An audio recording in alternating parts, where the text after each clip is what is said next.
Wow ថ្ងៃនេះខ្ញុំសូមនាំអារម្មណ៍ពុកម៉ែបងប្អូនទាំងអស់គ្នារីករាយមកទស្សនាសកម្មភាពដំណើរកម្សាន្តឆ្ពោះទៅរាជបល្ល័ង្កដំណាក់5000ដែលមានទីតាំងសន្ធិដ្ឋនៅឃុំបរងស្រុកសណ្ដាន់ខេត្តកំពង់ធំហើយក៏មានជាច្រើនសកម្មភាពគឺគេចមិនផុតពីការរករ៉ាក់តែម្ដងអស់សាំងបដើម៉ូតូមួយឆ្អែតហើយដួលម៉ូតូកដាលទឹកម្នាក់ឯងទៀតពិសេសថ្ងៃនេះខ្ញុំបានក៏ចង់បង្ហាញទៅដល់ពុកម៉ែបងប្អូនបានឃើញពីទីតាំងមួយកន្លែងដែលមានឈ្មោះថារាជបល្ល័ង្កដំណាក់5000បើនិយាយពីទេសភាពព្រៃភ្នំជ្រោះជ្រងចលងដងអូវិញស្អាតណាស់បងប្អូនបាទស្អាតមែនតើបាទហើយឥឡូវមិនឲ្យខាតពេលវេលាយូរខ្ញុំក៏សូមនាំអារម្មណ៍ពុកម៉ែបងប្អូនទាំងអស់គ្នារីករាយតាមខ្ញុំទៅទស្សនាសកម្មភាពវីដេអូពេញទាំងអស់គ្នាបាទចាប់ផ្ដើមនៅសកម្មភាពក្បាលវីដេអូខ្ញុំក៏បានរៀបចំអីវ៉ាន់ឡើងអាស៊ូហើយធ្វើដំណើរពីទីរួមឃុំសណ្ដាន់ខេត្តក្រចេះធ្វើដំណើរឆ្ពោះទៅទីតាំងនៅភ្នំជីបងប្អូនបាទហើយធ្វើដំណើរមួយផ្លែតក៏បានមកដល់សាឡាងរៀបចំជិះម៉ូតូឡើងសាឡាងអីហើយគ្រាន់តែឡើងសាឡាងរួចបងប្អូនហើយបាទជិះមកបានប្រហែលជា50គីឡូដីម៉ូតូខ្ញុំអស់សាំងមិនដឹងថាវាយ៉ាងម៉េចមិនដឹងថាវាមានហូរហៀឬក៏យ៉ាងណាខ្ញុំចាក់ឡើងមកពេញរុញឡើងមកឆ្អែតប្រហែលជាជិត1គីឡូដីសំណាងដែរបានជួបបងប្រុស2នាក់គាត់អ្នកស្គាល់គ្នាគាត់នៅជិតភ្នំក៏បានខ្ចីម៉ូតូគាត់យកមកទិញសាំងមកហើយក៏អរគុណមែនតានសម្រាប់ទឹកចិត្តដែលគាត់ហ៊ានឲ្យខ្ញុំខ្ចីម៉ូតូយកទៅទិញសាំងបើចំពោះអ្នកខ្លះប្រហែលជាមិនហ៊ានឲ្យខ្ញុំខ្ចីទេបងប្អូនបាទយើងស្គាល់គ្នាមែនប៉ុន្តែយូរបានជួបមុខគ្នាម្ដងអ្នកណាទៅហ៊ានឲ្យហើយម៉ូតូខ្ញុំបាទជួសជុលម៉ាស៊ីនរួចហើយមែនប៉ុន្តែបញ្ហាអស់សាំងនេះម៉ាស៊ីនមិនអាចជួយបានទេត្រូវតែរុញដូចគ្នានឹងឯងហើយឥឡូវពួកគាត់ក៏ចេញទៅមុនហើយខ្ញុំក៏បន្តដំណើរចេញទៅមុខទៀតបងប្អូនបាទហើយផ្លូវខែនេះវារៀងស្ងួតយ៉ាងគិតថាពីក្រៅនឹងនឹកថាស្រួលហើយមានណាបងប្អូនហើយបាទគ្រាន់តែមកដល់មុខផ្លូវនៅទឹកដដែលដូចខែភាសាអញ្ចឹងផ្លូវចូលទៅព្រៃបងប្អូនបាទបងប្អូនគាត់ចេញទៅទិញអីវ៉ាន់អីនៅក្រៅច្រើនខែហ្នឹង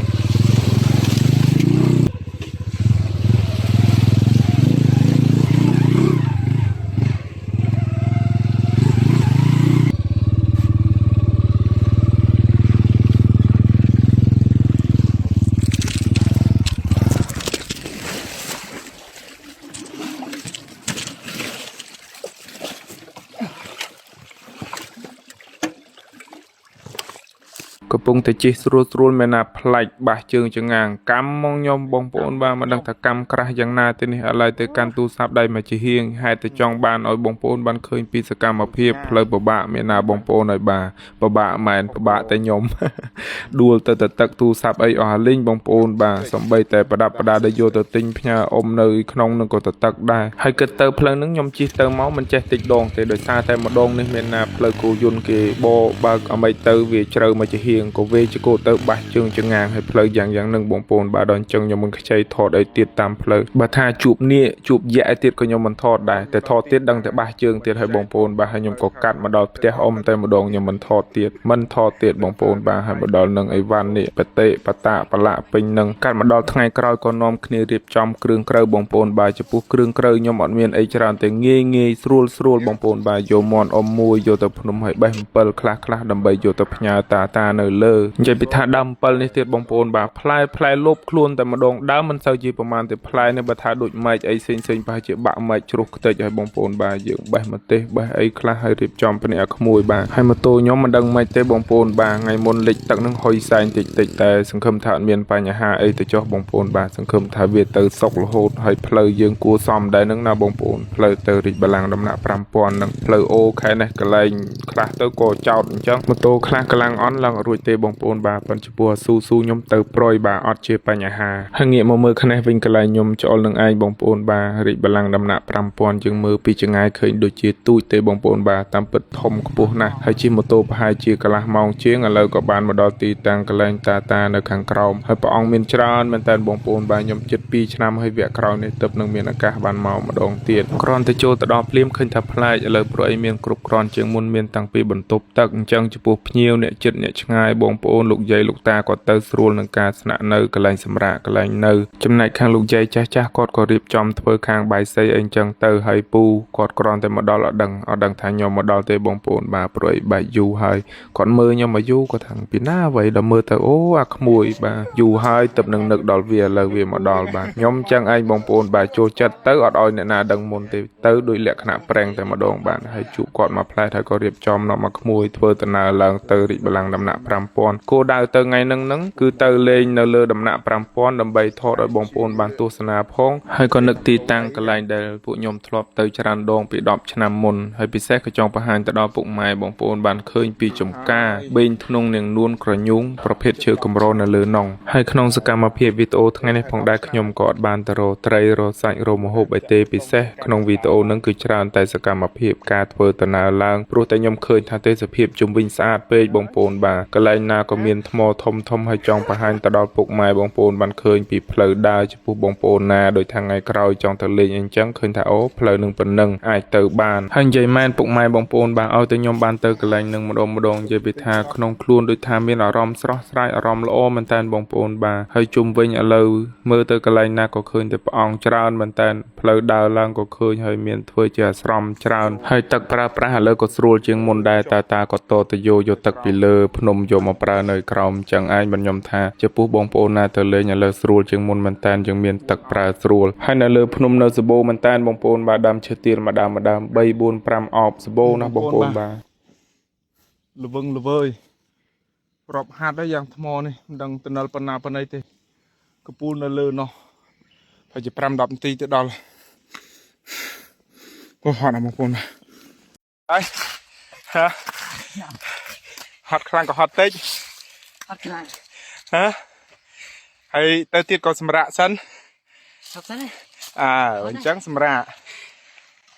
ហត់ថាហត់យ៉ាងទៅចិត្តខ្យល់ហើយនាំគ្នាសម្រាប់មួយផ្លែទីបំផុតពួកខ្ញុំក៏មកដល់ទីតាំងឲ្យបងប្អូនហើយបាទ10ឆ្នាំហើយមកដល់អត់មានផ្លែកអីទេបងប្អូនបាទផ្លែកតែថាទីតាំងនៅនឹងឥឡូវមានគ្រប់គ្រាន់មានច្រើនជាងមុនហើយក៏នាំគ្នាសេរីសរងត្រអស់អីហើយពីភ្លឺដល់យប់ហ្នឹងអាងឹតពិបាករឥឡូវឲ្យបងប្អូនបាទនាំគ្នាជូនអស់សម្រាប់យើងធ្វើម្ហូបហើយក៏សូមណែនាំសាប៊ូក្លិនកាន់ទៅដល់ពុកម៉ែបងប្អូនកំពុងតែមើលសាប៊ូក្លិនសម្រាប់សក់អង្កែបរោះជួយថែរក្សាសុខភាពសក់និងស្បែកក្បាលអាចកម្ចាត់អង្កែយ៉ាងមានប្រសិទ្ធភាពធ្វើសក់ស្រស់ស្អាតនិងរឹងមាំផ្ដល់ភាពត្រជាក់ពីសារធាតុម៉ង់តុលដើម្បីកាត់បន្ថយការរលាកស្បែកក្បាលនិងស្រស់ស្រាយហើយក៏បានផលិតពីស្នាដៃកូនខ្មែរផងដែរចំពោះខ្ញុំជាមួយនឹងក្រុមការងារអាសាដើរព្រៃលមាស់ក្បាលកាត់អង្កែដល់ពេលប្រើទៅឃើញថាមានប្រសិទ្ធភាពល្អមែនតើបងប្អូនបាទអញ្ចឹងហើយខ្ញុំបាទប្រើផ្ទាល់ហើយឃើញថាល្អបានខ្ញុំណែនាំទៅដល់ពុកម៉ែបងប្អូនទាំងអស់គ្នាហើយក៏សង្ឃឹមថាពុកម៉ែបងប្អូនទាំងអស់គ្នាជួយគាំទ្រស្នាដៃកូនខ្មែរយើងឲ្យបានច្រើនឡើងផងបាទទេសភាពបងប្អូនបាទជួបគ្នានៅវីដេអូថ្មីឆាប់ខាងនោះព្រះអាទិត្យលិចវ៉ាវស្អាតណាស់បងប្អូនហើយបាទយប់នេះសម្រាប់នៅលើនេះយូរហើយប្រហែលជា10ឆ្នាំហើយខ្ញុំទឹកនឹងបានឈានជើងមកលើរាជបល្ល័ង្កដំណាក់5,000ម្ដងទៀតទេសភាពព្រះអាទិត្យរៀបលិចមើលពីលើរាជបល្ល័ង្កដំណាក់5,000មានទីតាំងសន្តិដ្ឋនៅឃុំបរងស្រុកសំដានខេត្តកំពង់ធំខាងនោះភ្នំស្រួចហើយកពូលនៅខាងនោះទៀតបងប្អូនបាទខាងចាញ់ញ៉ាញជុំវិញខាងក្រោយខ្នងខ្នេះសិតតែព្រៃឈើអូយស្អាតណាស់បងប្អូនបាទរៀបរាប់រួចក៏នាំគ្នាលើកក្តារពីក្នុងសឡុំចេញដើម្បីទៅឡើងតង់ដេកនៅក្រៅហើយមើលទៅទេសភាពពេលល្ងាចស្អាតមែនតើបងប្អូនបាទសំបីតែថ្ងៃលិចហើយក៏នៅតែស្អាតដែរមិនងាយទេនឹងមានឱកាសបានជុំគ្នាទៅកន្លែងស្អាតអញ្ចឹងគិតទៅជីវិតអត់មានអត់ក្របានតែប៉ុណ្នេះទៅមានសេចក្តីសុខឲ្យបងប្អូនបាទហើយនិយាយចុះនិយាយឡើងពួកខ្ញុំនៅតែភ្លេចបងប្អូនបាទថាត្រៀមអីវ៉ាន់ឲ្យរួចពីថ្ងៃមានណានៅតែភ្លេចដដែលដល់ពេលយប់បានមកកាប់ឈើដើម្បីយើងយកទៅធ្វើជាបកគោលធ្វើកន្លែងដាំបាយហើយនឹងអាំងមន់បងប្អូនបាទព្រោះនៅលើថ្មអញ្ចេះយើងអត់អាចដំឬក៏ដោតបានទេយើងមានតែយកមកចុំគុំគ្នាធ្វើបកគោល3អញ្ចឹងទៅតែប៉ុណ្នេះរួចជាការស្រេចយើងបានសេរីសរងបាយទឹកបាត់ហើយបងប្អូនបាទហើយចេញទៅថ្ងៃហ្នឹងក៏អត់មានត្រៀមម្ហូបឲ្យតាមច្រើនទេបងប្អូនបាទយកតែមន់មួយដែលបានសុំអ៊ំពីថ្ងៃហ្នឹងឯងហើយណាមួយកំហូបច្រើនពេកបាទហូបច្រើនពេកធាត់ខ្ញុំឥឡូវកំពុងតែសម្រកគីឡូដូចជាបងប្អូនបានឃើញរៀងខ្ញុំដឹងឲ្យបានអ្នកដើរព្រៃអ្នកសម្រកគីឡូបាទហើយងាកមកមើលថង់គ្រឿងអ្នកបោះតង់ដើរព្រៃ វិញបាទអូទំនើបចំតួតែម្ដងបងប្អូនបាទយើងបុកគ្រឿងដើម្បីសេរីស្រង់តិចទៀតនេះលាប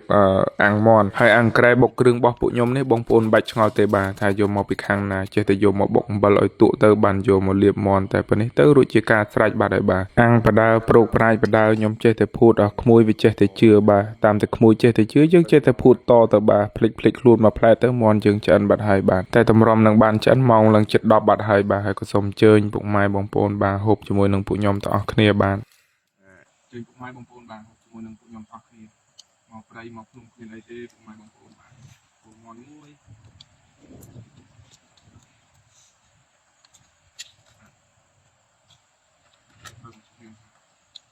ទៀតខ្ញុំទៅមកអីទៅមើលមិនដែរ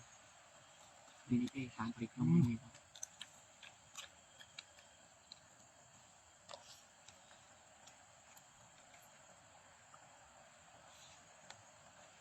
កំពុងតែនឹងមានក្តីសុខហូបបាយបដាស្រូបខ្យល់អាកាសបដាតែមានណាបងប្អូនឲ្យបាទស្រូបខ្យល់អាកាសតែខ្យល់ចង់ស្រូបយកតង់ពួកខ្ញុំទៅវិញកំពុងតែនឹងហូបរត់បាទកុំអីនឹងប៉ើងបាត់ខ្ទេចតង់នឹងទៀតអីអូនវាលឿនដៃដែរនិយាយរួមទៅកិច្ចមិនផុតពីការរករ៉ាតែម្ដងបងប្អូនបាទទៅណាក៏ដោយបើមិនបានជួបការរករ៉ាដូចជាមិនបានសុខទេបងប្អូនបាទហាហើយសុខនឹងរករ៉ានឹងអាម៉េចតែយ៉ាងណាក៏ដោយតែយើងបានសុខសប្បាយបាទដល់ពេលទៅដេកបងប្អូនហើយបាទអានេះពួកខ្ញុំលើកតង់ចូលមកដាក់នៅក្នុងសឡុំហើយខ្យល់ពីថាខ្យល់ចង់ប៉ើងចង់អាជះតង់បាត់ទៅហើយអាពេលអង្គុយនឹងចាប់បានតង់មកវិញតែបាត់អាវមួយបងប្អូនបាទហើយមានដូចទូរស័ព្ទអីនៅក្នុងទៀតសំណាងដែរខ្ញុំដកទូរស័ព្ទមកតន់ហើយពេលព្រឹកចុះមកហើយឡើងទៅមួយសាទៀតបាទហើយខ្ញុំឡើងបដាហាត់ប្រាណបដាដើម្បីសម្រកគីឡូបងប្អូនបាទចំពោះបងប្អូនណាចង់សម្រកគីឡូអាចហាត់ដូចខ្ញុំបានបងប្អូនបាទអីចុះទៅក្រោមមួយសានឹងឡើងមកវិញដោយសារតែអាពេលយប់នឹងទូរស័ព្ទអស់ភ្លើងហើយមានយកផាមកបាំងតាមទេឥឡូវមកវិញមកថតកន្លែងព្រៃឈើឲ្យបងប្អូនបានមើលបាទជុំវិញនេះសុទ្ធតែក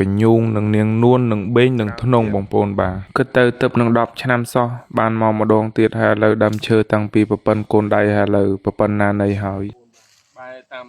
ដៃនេះខាងនេះនាងនួនតែខាងនោះមានបេងមានធ្នងហើយជាមួយនឹងបេងធ្នងយ៉ាកញូងច្រើនមែនតើភេទឈើកម្របងប្អូនបាទច្រើនមែនតើបាទចាំខ្ញុំទៅថតចិត្តឲ្យបងប្អូនបានមើលបាទនេះមកប៉ែកខាងនេះដើមនាងនួនបងប្អូនបាទខាងនេះច្រើនតែនាងនួនទៅច្រើនមែនតើបាទកាលនោះដាំប្រហែលជាជិត10000ដើមយ៉ាងសរុបច្រើនមុខហ្នឹងហើយទៅខាងនេះហ្នឹងមើលទៅដល់នោះដើមអីខ្លះទេបេងអាយ៉ាអូជាប់ក្បាលហើយនេះខាងនេះក៏នាងនួនច្រើនដែរបាទមានអ្នកផ្ងាយជើងមួយបាទអើយដើរតែខ្លួនក៏មិនកើតដែរនេះដើមខ្លះបាសជើងទៀតហើយចាប់ហើយអើយអូអាដើមនេះផុយហ៎យ៉ាប់មកនេះបងប្អូនបាទនាងនួននៅខ្លះធំមើលពីចម្ងាយចេះប៉ុណ្ណឹងដើមប្រហែលជាមួយអោបមកជុំវិញទាំងអស់យូរហើយខ្ញុំទឹកនឹងបានឈានជើងមកម្ដងទៀតមកកន្លែងនេះប្រហែលជា10ឆ្នាំហើយបាទ10ឆ្នាំកាលនោះមានច្រើនស្ថាប័នគាត់មកចូលរួមជួយដាំដូចជាមាន8ស្ថាប័នមានទាំងប៉ូលីស PM ទាហានហើយខាងអភិរក្សហើយស្ថាប័នផ្សេងៗខ្លះខ្ញុំអត់សូវចាំបានឈ្មោះទាំងអស់គាត់មកចូលរួមដាំច្រើនកាលនោះប្រហែលជា20-30នាក់ហើយទាំងកម្លាំងពួកខ្ញុំ